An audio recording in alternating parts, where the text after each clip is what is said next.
everyone. So today we are going to do some mobility so you can get nice, comfy, cozy. You can be in your jammies, whatever you're wearing.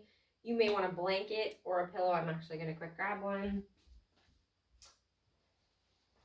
This is just to elevate your hips if some of these poses aren't feeling very good. So we're going to find a comfy, cozy spot. We're going to come down to the ground and we're just going to get seated on our booties. If it's not good to sit on your bum, that's where the pillow comes in. Elevate your hips, whether it's your hips or your knees that don't like it. And then we're going to do what are called seated windshield wipers. So you can sit back against a wall or a couch or something like that, or you can just put your hands behind you. And this is going to keep our chest lifted. So we're going to roll those shoulders back, keep the chest lifted, and then we're going to just drop the knees one side to the other. So mobility is one of those things that we don't really think about until we have to. But I promise you, if you can be proactive with your mobility, you won't have to worry about it. So these are types of things that you can do daily. These are types of things you can do before and or after a workout.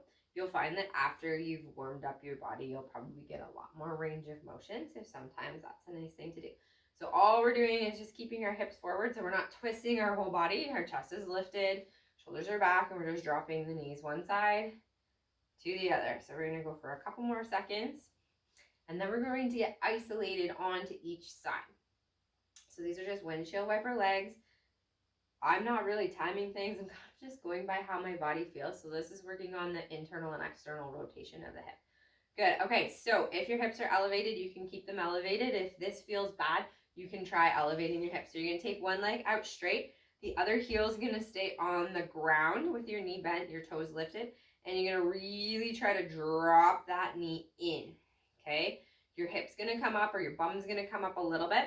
And then I want you to bring the opposite hand to the inside of that, to the outside of that knee. And just put a little pressure on it.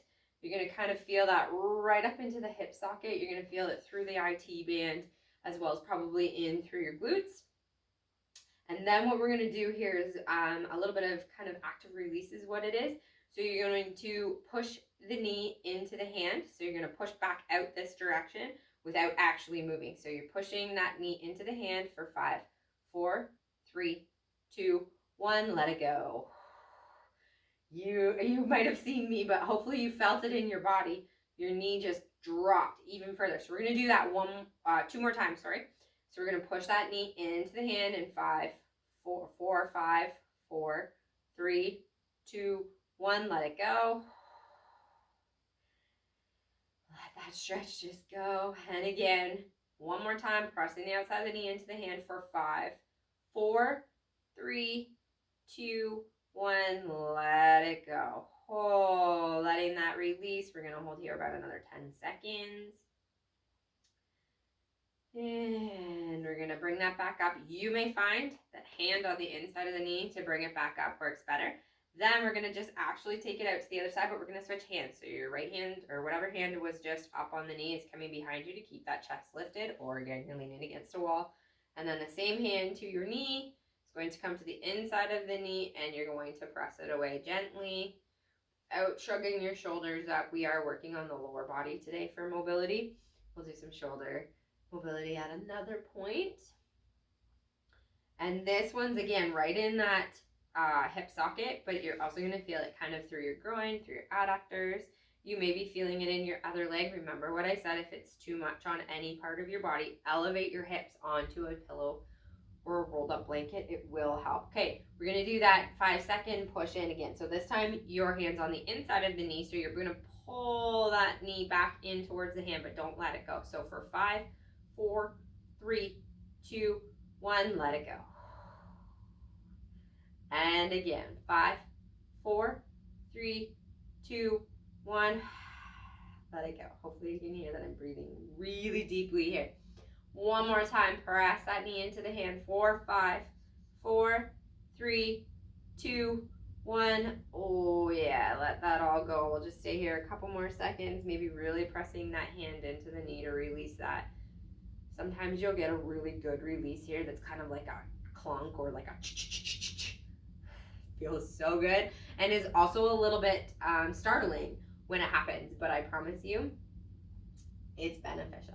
All right, we're gonna kind of shake that out, release it, take that leg long, maybe give your arms a little shake and a little release there too. And then we're gonna come onto that heel, toes lifted of the opposite leg, and turn that knee in. So you might have to play with where your heel is until you can get that knee turning in.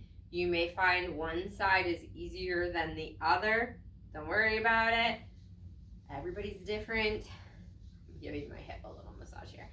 Okay, we're gonna come with that opposite hand to the outside of the knee again. Pressing that in. Just gentle pressure for a couple more seconds, and then we'll do that active release again. So we're gonna come into that pressing the outside of the knee into the inside of the hand, not letting it actually move anywhere.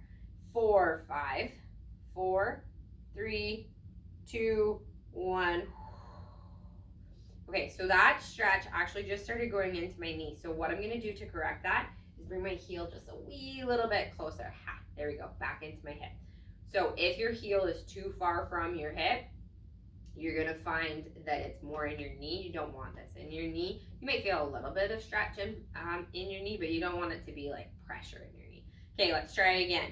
Pressing that knee into the hand, 4, 5, 4, 3, 2, 1. Let it go. Ooh, I needed this. Okay, one more time. 4, 5, 4, 3, 2, 1. Let it go. Ooh.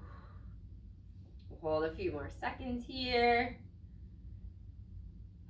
Nice deep breathing, keeping that chest lifted, and then hand to the inside of the knee, bring it back up, and we're gonna go out the other way. So again, you may find you need to bring that heel in a little closer, and that's okay.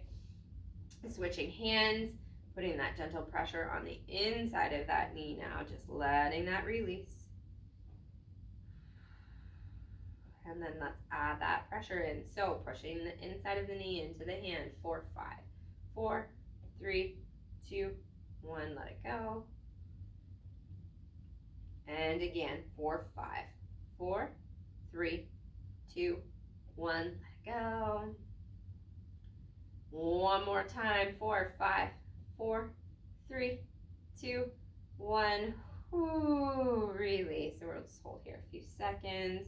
Maybe keep a little pressure from your hand, maybe even a little bit of a bounce. Okay, we'll bring that up and we're gonna just kind of shake it out. We're gonna give your your hands that are supporting you a little bit of a break here. So I want you to come over and onto your knees. Now, some of you will not like this. Put a cushion under your knees, okay? That's gonna help. So we're gonna step one foot in front. I'm gonna show you without the cushion, but remember you can always keep a cushion under the knee. And we're gonna drop this right knee here to the ground. We're gonna lean into that left knee. The toes of our back foot are hitched under the foot, and we're gonna kind of sit back into that. And then we're gonna come out of it a bit, and then sit right back into it. So you're stretching through your big toe, which may seem really bizarre. But if you didn't have a big toe, or if you know someone who doesn't have a big toe, you might understand how much work our big toes do. So our big toes are really, really important. And interestingly enough, that the ligaments and the muscles that work the big toe, or if the big toe is not working properly or splayed out incorrectly, it can cause a lot of issues in the knees, in the hips, in the feet. Is usually where you get it. Okay, so one more time forward and then back. And we're gonna switch. So that left foot's gonna come back, toes are hitched under. Again, you can be supported on a cushion if you want to be. Right foot comes forward, so you're kind of in that lungy position. My necklace came undone. Good. Okay, so we're gonna sit back into that foot. And again, it might feel different on one side than it does on the other. And then bring it forward again and just keep moving back and forth. You're gonna maybe find that you're starting to fall onto the small toes. Really just focus on trying to bring that weight back onto the big toe. You can stretch out the whole foot, absolutely, but we're focusing as much as we can on that big toe. So just adjust your body as needed. Got a couple more 2. And last one, taking it back. Whew. Good. We're going to come on to all 4. So again, if you want cushioned under your knees, keep it cushioned under your knees. This one's going to be a little bit of fun here. So all I want you to do is roll your hips. So you're going to go, we'll go counterclockwise first. You're going to roll your hips down, over to the side, back up. Over to the side, down. Back up. One more time, counterclockwise. Good, and now we'll go clockwise. So just get jiggy with it. If I had music, if I had copyright to play you music, I would play you music. If you want to pop some music on, you can. Couple more. And last one. Whew, good. Sit back just in a gentle child's pose. And come back out. Sit back in a gentle child's pose. Come on back out one more time. Good, and we're just going to come up on those knees. Now, many of us may find we want some cushioning. If your pillow's a little too much cushioning and you have a yoga mat, you can double it over. And we're just going to stretch through the front body here. So you can take the hands kind of into the hips. So just showing you there, you've got your thumbs kind of on your hips. And then you're going to draw those hips forward, the shoulders back, keeping your rib cage down, so you're not going boop. You're going to keep that rib cage down and push your hips forward. You can keep your gaze forward as well. If you do yoga or you've done yoga where you've done this pose, it's going to look totally different than what we're doing right now. And really just think about opening through the front of those hips, keeping that rib cage down. You should feel it all in through there.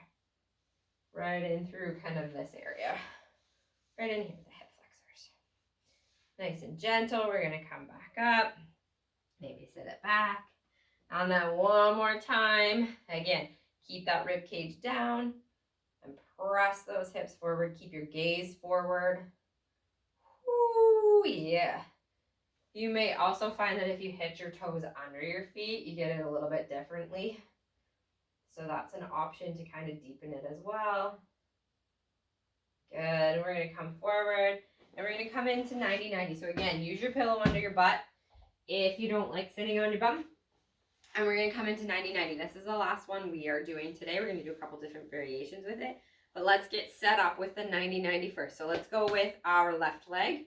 So our left leg, we're looking at our hip joint right in line with our knee joint.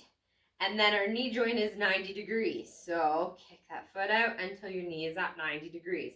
Now let's go look at our right side. So we're going to look at our right side. Okay, knee is at a hip.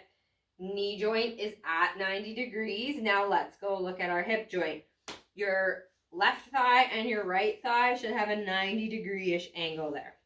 Okay, if your hips are super, super, super tight, you might not hit the 90 degrees. That's totally okay. You might also find yourself collapsing forward or like leaning back, trying to keep the pressure off of it. That's okay. We're just going to get gentle with this one to start.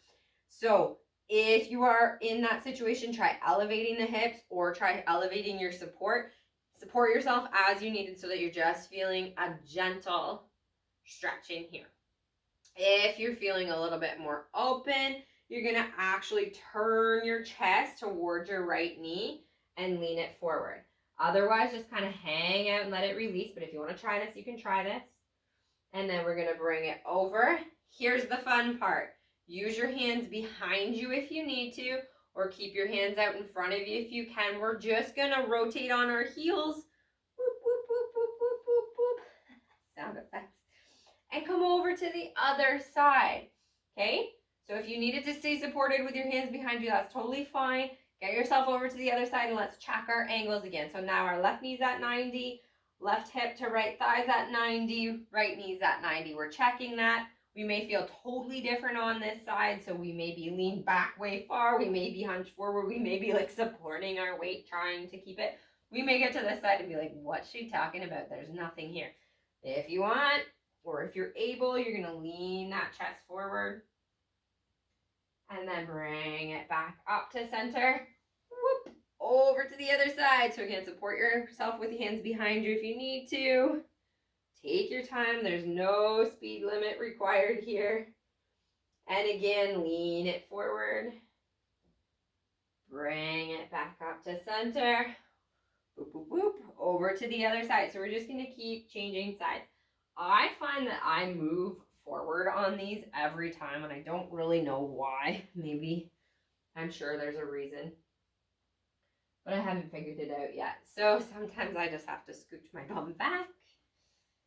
But if you have space, just keep going. Doesn't matter if you move forward, leaning it forward and switching sides, just going at your own pace. You don't have to go as fast or as slow as me, although you probably shouldn't go much faster than what I'm going. Okay, we've got one more lean over the front knee on each side if we're doing that. If we're just going like side to side and supporting, that's totally fine too. Do what works for your body. We're not trying to hurt you. We're trying to help you. Good. Okay, so we're coming back over. We're finishing with that lean forward on that side. Come back over to the other side. And we're going to lean back now. So I want you to lean back and push your hips forward. And we're just going to hold here. And you're probably going to find you get a really good release, a really strong release through that left thigh. Push that left hip forward. Try to drop that right knee to the ground. And this is just going to be kind of a, I'm going to show you the next variation that goes with this, but know that you don't need to do it. And then we're going to switch over to the other side and do it as well. Pressing that hip forward, lifting that chest, again, keeping the rib cage down, making sure all of our angles are correct. Now, if you're feeling good here and you just want to stay here, please repeat once more on each side. If you're like, all right, I'm ready to go, Tam, let's try this out. We're going to come right into that same position. We're going to lift that front leg, bring it back down, lean forward, lift the back leg, bring it back down, switch sides. So you may have stayed where I just showed you. Check your angles. Kick it forward as you lean back. Kick it back. And then just repeat a few more times. If you're doing the kick and the kick, we're going to do 5 per side. If you're not kicking yet, that's absolutely fine. If you're not kicking yet, if you're kicking, go ahead, finish 5 on each side. If you're not kicking yet, you're probably done here. We're going to come to center. We're going to wiggle those legs out. And then I just want you to reach forward gently. So I'm showing you this from the front, but I should show it from the side. So when you're doing this, and just join us whenever you get here if you're kicking. When you're doing this one, I want the hinge to come from the hips. So you're not just going like this and reaching for your toes. You're going to lift the chest, hinge forward at the hips. There should be a little bit of a gap between your legs because your feet should be hip distance apart. Keep the chest lifted and hinge from the hips, reaching towards the toes. So you may just get to your knees and you're like, ha, wonderful. You may start to walk down to your shins. And again, as long as you're not caving in at the back, go as far as you can. So you may be able to go to the toes. Some of us might be super flexible where we come right down to the ground and come forward or beyond our toes. That's totally up to what your body is willing to do right now.